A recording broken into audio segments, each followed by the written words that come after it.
crois que j'ai entendu un ours. Oh mon Dieu, il est là. Il est juste là devant moi. Oh non, il est là. Il est là. Il est caché derrière. Alors moi, pour cette émission, pas besoin de commencer à me trimballer avec 10 objets. Moi j'ai ça. Un bon rat de Seven. Je suis fan de couteaux depuis tout petit. Avec ça, j'ai chassé, pêché, dormir, me protéger de la pluie.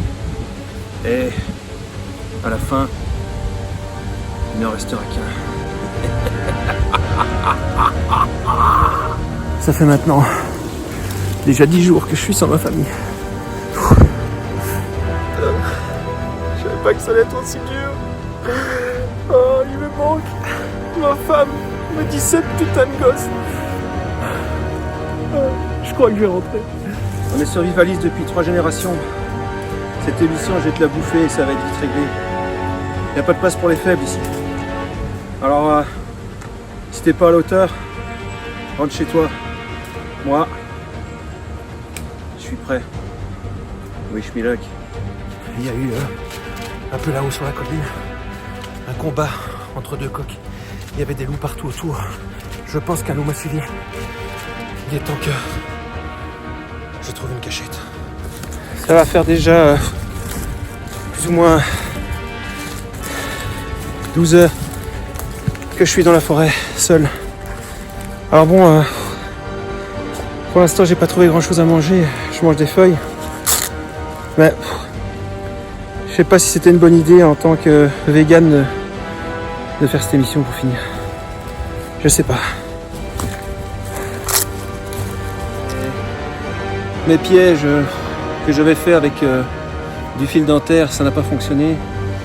J'ai pas encore chopé de lapin ou de poisson, mais il y a des champignons. Je pense qu'avec ça, je vais pouvoir me faire une omelette. Ah oui, non, j'ai pas d'œufs avec. Ah putain, c'est génial. J'avais fait un piège avec une fougère que j'avais tressée comme ça. J'avais mis un petit bâton. Le lapin est passé. Clac. Coup du lapin. J'aurai de la viande pour ce soir. Allez, on va aller dépecer tout ça. Putain. Je suis gelé. Il m'avait pas dit, putain, qu'il allait faire froid. Je pensais qu'avec mon polar de chez North Face, j'allais avoir assez chaud. Je me rends compte que putain, je crois que je vais devoir tirer le truc, l'alarme, parce que j'ai trop froid. La nuit va tomber. Il va être temps de construire un abri. Heureusement, j'ai toujours mon petit obaki avec moi. Donc ce que je vais faire, c'est que je vais couper cet arbre. Normalement, en faisant un peu de bâtonnage, j'ai calculé qu'en 3 ans et demi, je devrais arriver à la moitié du tronc. Et puis, j'en couperai une dizaine comme ça. Comme ça, je serai au chaud pour l'hiver. Allez, c'est parti. Putain, il est là. Alors ce matin, je me réveille, pas beaucoup d'heures de sommeil. Il y a énormément de vent, il a plu toute la nuit. J'ai les couilles au bain-marie. C'est une journée un peu fatigante aujourd'hui. Voilà, comme il n'y a rien à faire, je vais faire ce que je fais tous les jours. Je vais essayer de pêcher. C'est probablement sans résultat. Je vais essayer de chasser. Probablement sans résultat. Et puis, je sais pas, je pense que j'ai atteint mes limites. Je suis quand même assez fier de moi. J'ai quand même réussi à tenir un jour. Je remercie ma femme et mes gosses qui ont cru en moi jusqu'au bout. Et voilà. C'est tout pour le moment. Et bon, voilà. Je pense que j'ai un peu trouvé ce que j'étais venu chercher ici. C'est-à-dire rien. Voilà. C'est trop dur.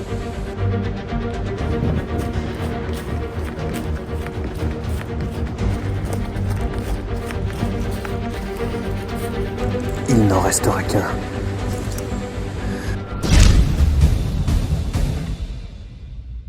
Alors pour ceux qui n'auraient pas encore compris, eh bien aujourd'hui, on va voir les 10 objets que j'emporterai si moi aussi je devais aller dans le grand froid ou dans des espaces sauvages via l'émission Alone. Donc pour ceux qui ne connaissent pas l'émission Alone, c'est une émission où des gens qui sont potentiellement préparés ou bien préparés sont droppés quelque part en hélico, tout seul, donc il n'y a personne autour, dans des endroits vraiment sauvages où il y a des cougars, où il y a des loups, où il y a des ours, ce genre de choses, et ils ont le droit de choisir 10 items uniquement, et pour vivre le plus longtemps possible dans cet espace-là.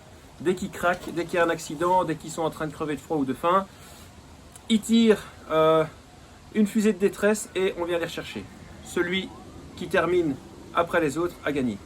Donc aujourd'hui on va voir si moi je devais partir avec 10 items, lesquels j'emporterais. C'est parti. Alors c'est parti pour cette nouvelle vidéo. Donc Alone, qu'est-ce que je prendrais comme 10 items? Alors ici je vais commencer par quelque chose qui va peut-être étonner tout le monde, mais par un tarp, une bâche. C'est-à-dire que moi dans l'émission que je regarde, je vois que souvent les gens, il y en a parfois certains qui ont des tarpes ou des bâches. Apparemment, l'émission fournirait quand même des bâches aux gens sans le signaler à la télé, mais comme on n'est pas censé le savoir, moi je prendrais une bâche. Pourquoi? C'est-à-dire que les premiers jours, les premières heures, s'il fait déjà dégueulasse quand vous arrivez dans la verte, eh bien vous avez besoin de couvrir vos affaires, de peut-être vous couvrir vous directement avant de passer à autre chose. Pour ceux qui s'y connaissent bien au niveau tarp et montage tarp, on tend une fêtière, on met 4 piquets, on a déjà une protection. Voilà. Après, on peut fignoler, on peut faire autre chose.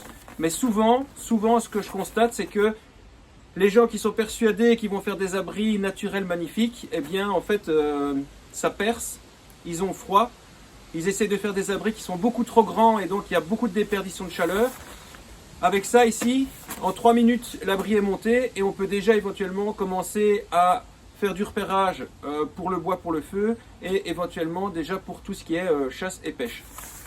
Donc, mon premier item, ce serait un tarp de 3 sur 3 avec 19 points d'accroche pour que ce soit vraiment très versatile et qu'on puisse faire énormément de choses avec.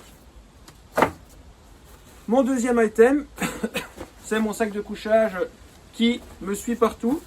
Alors, encore une fois, j'y gagne rien, placement de produit, mais j'y gagne rien. C'est un sac de couchage de la marque Carinthia qui est fabriqué en Europe. Celui-ci, c'est le Survival One. Donc, bien sûr que si j'allais dans des contrées encore beaucoup plus froides qu'en Europe, chez nous, à ce moment-là, j'opterais pour des sacs de couchage jusqu'à moins 40, moins 60, mais il faut mettre le prix. Et alors, je resterai de toute façon sur du synthétique. Il faut savoir qu'à l'heure actuelle, le synthétique, au niveau performance, rejoint quasi le duvet naturel, que ce soit du duvet de canard ou du duvet d'oie. Et alors, surtout, la grosse différence avec le synthétique et le naturel, c'est que le synthétique, même mouillé, garde ses propriétés d'expansion pour emprisonner l'air dans le sac, alors que le duvet, une fois mouillé, le temps qu'il sèche, eh bien, on n'a plus aucune protection. Donc, un bon sac de couchage, sarcophage, c'est mieux, sinon tant pis, et entre moins 20 et moins 40. Ça, c'est mon deuxième objet. Mon troisième objet que tout le monde prend, et on le sait pourquoi, c'est le Fire Steel. Alors, encore une fois, ici, un Fire Steel qui est voilà, XL, avec une très bonne composition de la tige de ferrocérium pour avoir des étincelles énormes. Pourquoi pas un briquet? Parce que le briquet, quand il tombe dans l'eau, on doit le sécher. Passer une certaine altitude, le briquet fonctionne mal. Et le briquet dans une poche peut très vite s'user si le gaz dégage. Ça ici, d'une part, je rajouterai une paracorde jaune fluo pour ne pas le perdre. Et ensuite, je pense même que celui-là serait accroché à mon cou en permanence. Trop important pour le mettre dans une poche et risquer de le perdre. Donc, Fire Steel, tout le monde l'emporte. On sait pourquoi. Même humide, même tombé dans la flotte, il fait des étincelles et il démarre le feu. Ça, c'était mon troisième objet. Alors, quatrième objet, pour moi, un des plus importants. Vous voyez toujours, ou si ceux qui ont déjà vu l'émission le savent, les autres pas, quand ils emportent de la corde avec, ils prennent toujours un sac rempli de cordes de différentes couleurs. Alors ici, c'est pas pour aller à la Gay Pride, non, pas du tout. Toutes ces couleurs-là, c'est pour pas perdre les cordes, pour qu'elles soient visibles, pour que je sache en permanence où elles sont. Alors, je n'ai pas que de la paracorde, souvent ils emportent que de la paracorde. Par exemple ici, moi, c'est une matière que j'ai découvert il n'y a pas très longtemps, mais qui est vraiment top. C'est le Dyneema. Alors c'est des cordes pour riches, hein, clairement, c'est des cordes très chères. Le Dyneema c'est fait en Kevlar, et en fait la propriété de ces cordes, c'est que pour un diamètre équivalent à des fils d'acier tressés, la résistance est plus importante. Donc ici, si par exemple je tends une fêtière pour mon abri avec ça, et que malencontreusement j'aurais pas regardé la cime des arbres et que une branche morte devait tomber du ciel, bien sûr pas en ligne droite mais comme ça, il y a fort à parier que cette corde me sauverait quand même un peu la mise. Donc en jaune, 15 mètres de corde, Dyneema, ultra solide, avec laquelle je pourrais éventuellement remorquer aussi des choses ou même pendre des animaux pour les dépecer, si tel était le cas. De la simple corde normale aussi pour faire des nœuds, pour faire des armes, etc. De la Dyneema, je ne sais pas si c'est marqué dessus. Oui, vous pouvez voir que c'est marqué ici. Voilà, tout ça c'est pour faire du fil de pêche. C'est des cordes qui sont extrêmement résistantes aussi à la traction. Donc j'emporterai aussi de la petite Dyneema. Et en paracorde, alors de la paracorde simple, c'est-à-dire entre 5 et 7 brins qui sont tissés dans la gaine, ou alors ce type de paracorde, qui est une paracorde en fait typée survie, qui contient bien 7 brins, mais chaque brin a une spécificité à l'intérieur. Donc ici, soit on va utiliser la corde comme ça, soit on va la défaire. À l'intérieur, il y aura une corde allume-feu qui fonctionne très bien, donc j'aurai pas besoin, en mode vraiment survie, de commencer à aller chercher de la sève, de la résine, pardon, du bouleau, etc. pour allumer. Ici, je prendrai 50 cm de corde que j'effiloche et qui est en fait gorgée d'un produit qui fait démarrer un feu facilement. D'ailleurs, je ne sais pas si vous le voyez ici. Voilà, c'est un des brins de couleur rouge. Il y a un brin, je pense, qui est aussi cuivré pour faire des collets, pour tout ce qui est trappe et braconnage. Et alors, avec les autres, on sait faire tout ce qui est ligne de pêche aussi et filet. Donc c'est pourquoi, moi, vous allez voir au niveau chasse et pêche, un filet, je trouve que c'est vraiment une solution très intelligente, mais je n'en prends pas avec parce que j'en confectionnerai un sur place pour faire un barrage et attraper du poisson. Donc corde visible, c'est super important. Voilà. Alors, au niveau des coupants, ici, pour tout ce qui est petite coupe, je prendrai mon Leatherman, qui est le Leatherman Charge Plus. Voilà. Alors pourquoi celui-là spécifiquement? Déjà parce qu'il n'est pas très lourd, il n'est pas très grand. On a des ouvertures de lame à une main au cas où. On a un liner lock que vous pouvez voir ici, voilà, qui permet de sécuriser correctement le couteau. Et au niveau bushcraft, j'ai tout ce dont j'ai besoin. Ici, la lame, elle est en 154 cm, donc c'est pas pour le bâtonnage, mais c'est une lame qui est très résistante, que ce soit à l'usure ou aux choses qu'on pourrait lui foutre dans la tronche. On a une lame dentelée et un coupe-corde. Et alors, ce qui m'intéresse aussi également, c'est que on a ici une lime avec laquelle je pourrais aiguiser mes autres objets coupants. Et bien sûr, on a l'éternel si jamais je décidais de faire une planchette pour le feu par friction à l'archet, si j'avais plus autre chose à faire. Donc, le Leatherman Charge Plus, peu importe les autres multitools. Alors bon, il y en a souvent qui montrent la pince, hein, la pince tout le monde la connaît. Effectivement, pour aller rechercher quelque chose sur le feu, ça peut être intéressant. Pour aller, peu importe, pincer des choses, même faire des nœuds quand on a les mains un peu gelées, c'est toujours intéressant. Donc moi qui suis un fan de couteaux, ben j'aurai pas de couteau dans cette émission, j'aurai mon petit multitool avec un petit couteau dessus. Voilà, ça c'est, hop, un autre objet. Alors je vous montre pas ici ça parce qu'il y a un briquet et un fire steel, mais ça c'est mon EDC, bien sûr ça je pourrais pas les prendre avec, mais je prendrai juste le Leatherman. Ensuite, au niveau contenant, alors ici j'ai pris deux exemples. Vous savez que je prends toujours ma petite popote Stanley et ici j'ai un quart avec 1 litre de flotte. Alors bon, ici c'est parce que j'ai pas été retourner toute ma planque survivaliste pour vous montrer, mais bien sûr pour moi ça c'est pas assez. J'en ai un gros en inox et un gros en alu. Je prendrai quand même assez gros pour pouvoir potabiliser l'eau quand on la fait bouillir et avoir 8-10 litres de flotte directement et pas devoir retourner 10 fois par jour chercher de la flotte, puisque c'est quand même très important de s'hydrater dans ces moments-là. Donc ici, au niveau du contenant, j'aurai une popote comme ça, mais beaucoup plus large. Alors on arrive presque à la fin. Au niveau du coupant maintenant, encore ici donc, là je prends ma hache Viking, qui est une hache Waterlynx.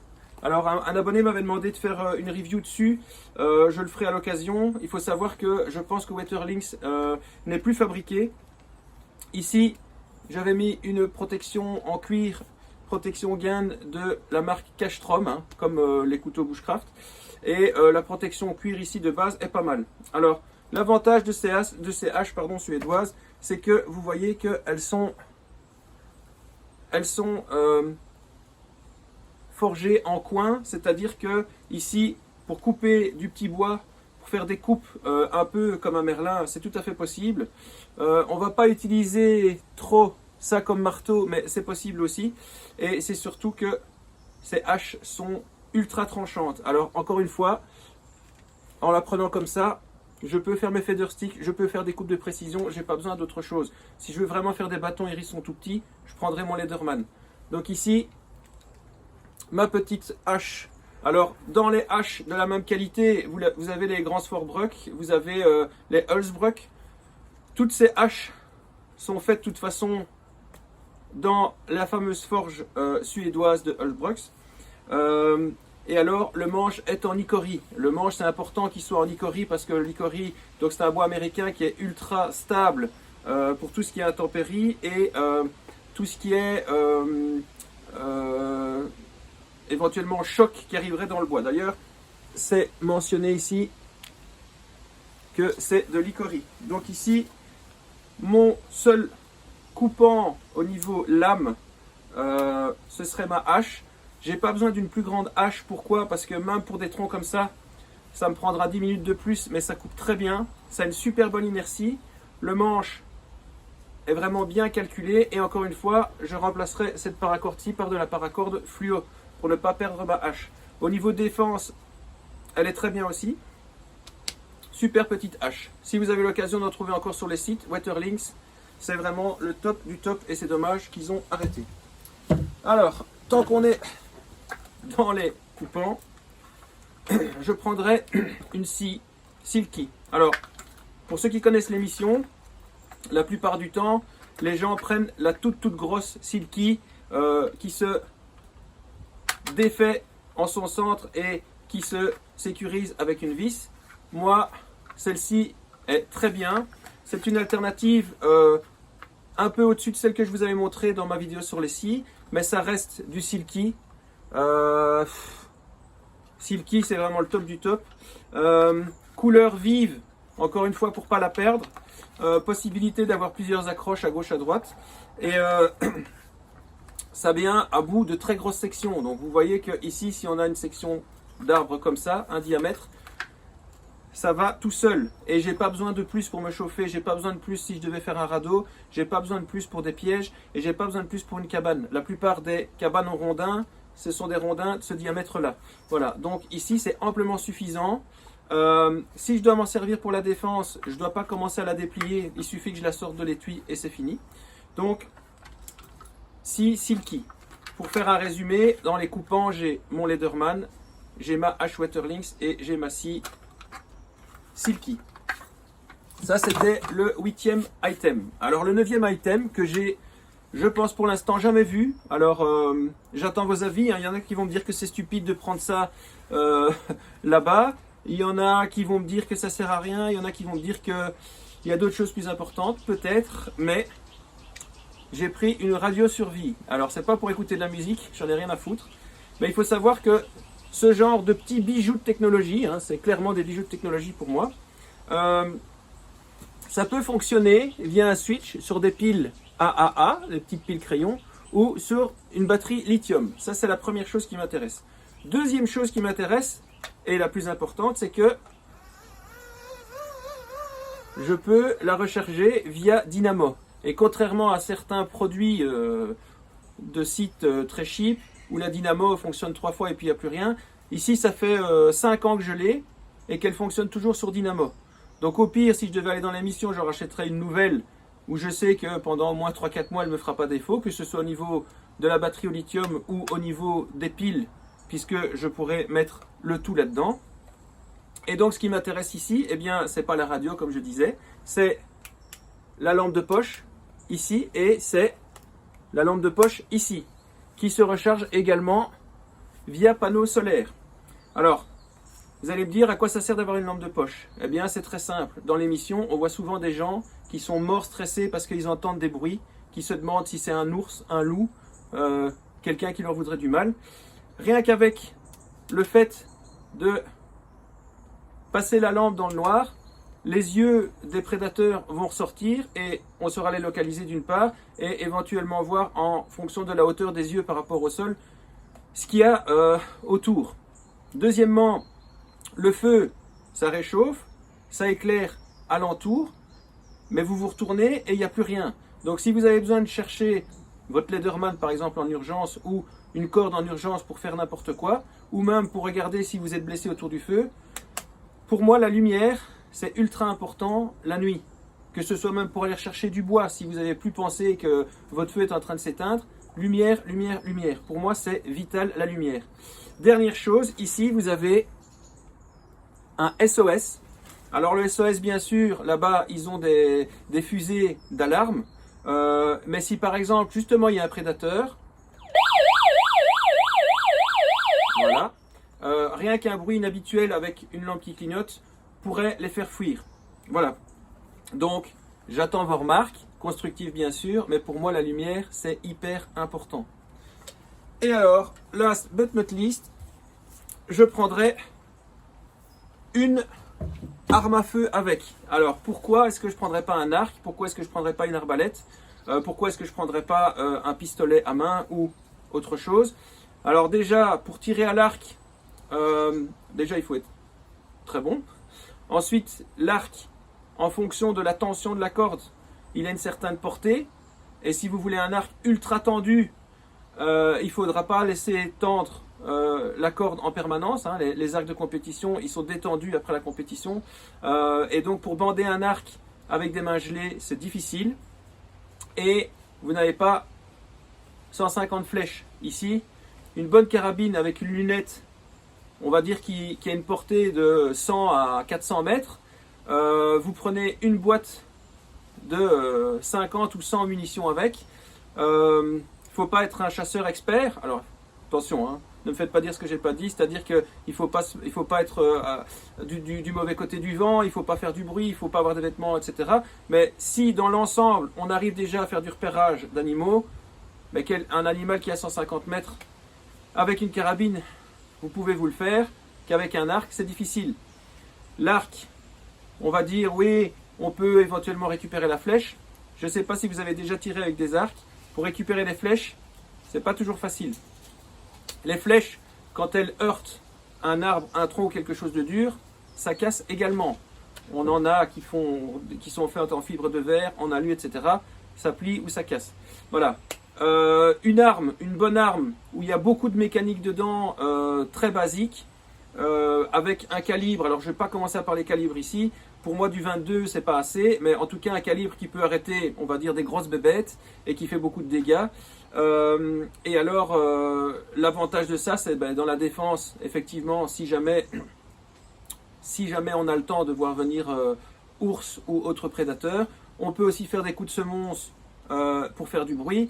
On peut éventuellement, si on n'arrive pas à allumer un feu, dessertir une mune et utiliser la poudre. Donc, pour moi, malgré le fait que j'adore au niveau survie et au niveau survivalisme les arbalètes qui sont plutôt silencieuses, etc., au niveau de la verte, et pour cette émission-là, je prendrai une arme à feu avec une très bonne lunette et une centaine de munitions. Voilà, donc on a parcouru les 10 items que je vais vous remontrer après en plan fixe, comme ça vous pourrez voir un peu tout installé sur la bâche. Pourquoi est-ce que j'ai mis ça aujourd'hui, hein, je me trimballe pas toujours avec mon foulard. C'est pour parler aussi des vêtements, parce qu'ils n'en parlent pas souvent dans les émissions. On voit qu'ils sont équipés. Alors moi, déjà, j'aurais un shimag ou un bandana pour pouvoir déjà, ça en orange, pour s'annoncer, c'est très bien au niveau signalisation, mais on peut aussi faire un pré-filtre pour les grosses particules pour potabiliser l'eau. Normalement où ils sont, il y a toujours de l'eau courante, mais si jamais on est dans un endroit où l'eau est un peu plus mouvementée ou un peu plus sale, on peut déjà retirer la moitié des crasses avec le bandana. Ensuite, sur moi, j'aurai énormément de laine mérinos, que ce soit en sous-vêtements, en chaussettes, en pull, etc. Pourquoi? On en a déjà parlé dans d'autres vidéos. La laine mérinos ou la laine va garder ses propriétés thermiques, même mouillées. Donc si vous êtes un peu mouillé, eh bien la laine va vous garder au chaud. L'avantage du mérinos, c'est que comme la laine vit avec la température, vous pouvez garder un sous-pull mérinos quand il fait chaud, ça va pas être trop chaud, et quand il fait froid, ça va vous garder chaud. Donc j'aurai ça, j'aurai une veste ou un poncho imperméable qui pourrait me servir éventuellement de deuxième bâche. Au niveau des chaussures, j'aurai des chaussettes mérinos ou des chaussettes qui font pour la plongée et qui sont imperméables, pour avoir toujours les pieds au sec, parce que ça c'est hyper important, les militaires le savent. Avoir des pieds humides pendant des mois dans des chaussures, ça c'est mycose et saloperie assurée. Et alors, pour moi, le compromis semelle de marche et bottes avec lacet au-dessus est pas mal pour pouvoir passer dans les flaques, etc. un peu plus haut. Voilà, donc ça au niveau des vêtements. Et alors le pantalon, ce serait un pantalon déjà anti-déchirure type ripstop, etc. Et alors avec des protections aux genoux, puisque quand on est dans la nature, on travaille souvent à genoux. Que ce soit pour se faire des pièges, que ce soit pour faire des observations, on travaille souvent à genoux. Voilà, donc ça c'est mes 10 items, mes vêtements. Bien sûr, j'aurai aussi un puff et un bonnet en laine mérinos, hein, puisque je dois protéger tout ça. Maintenant, je vais vous remontrer la liste des 10 items, et puis après, ce sera la fin. Voilà, donc voici ici les 10 items réunis. Donc il y aurait l'arme à feu avec lunettes, la hache bien aiguisée, la scie, la lumière, le SOS rechargeable manuellement, j'insiste, le multitool, la popote, tout ce qui est corde, paracorde, Dyneema, corde spéciale, le fire steel, le sac de couchage et la tarpe ou la bâche. Avec ça, je prendrai un sac qui résiste bien sûr à tout ce qui est flotte, avec les thermocollages sur ici les bords, avec un système molle pour pouvoir accrocher éventuellement les 2-3 objets que je désire, et avec une fermeture ici, un peu comme pour les vélos, avec quand même des sangles, hein, pour que ce soit un maximum agréable. Et voilà, là vous avez mes 10 items. Et bien voilà, c'est ici que s'achève la vidéo sur les 10 items de la série Alone. N'hésitez pas à me partager ce que vous metteriez dans vos 10 items. Il y a peut-être des choses que je connais pas qui sont hyper intéressantes, ou des choses auxquelles j'aurais pas pensé. S'il y a des choses que vous estimez ne pas être opportunes, dites-le moi, et pourquoi, et ce qu'on pourrait faire à la place. S'il y a des choses auxquelles vous n'avez pas pensé et que vous trouvez ça génial et que vous voulez avoir l'une ou l'autre marque, je je peux vous donner ça aussi en message, il n'y a pas de souci. Donc si ça vous a plu, un petit pouce vers le haut, n'oubliez pas de vous abonner, n'oubliez pas de transmettre un maximum ma chaîne aux gens que ça pourrait intéresser. Comme ça, eh bien, le référencement augmente pour moi, j'ai plus d'abonnés, j'ai plus de vues et je me donne encore plus à fond et ça fait plaisir à tout le monde. Voilà, donc n'oubliez pas, sortez, pratiquez, manipulez, réfléchissez et puis surtout amusez-vous et profitez de la vie. Allez, à la prochaine.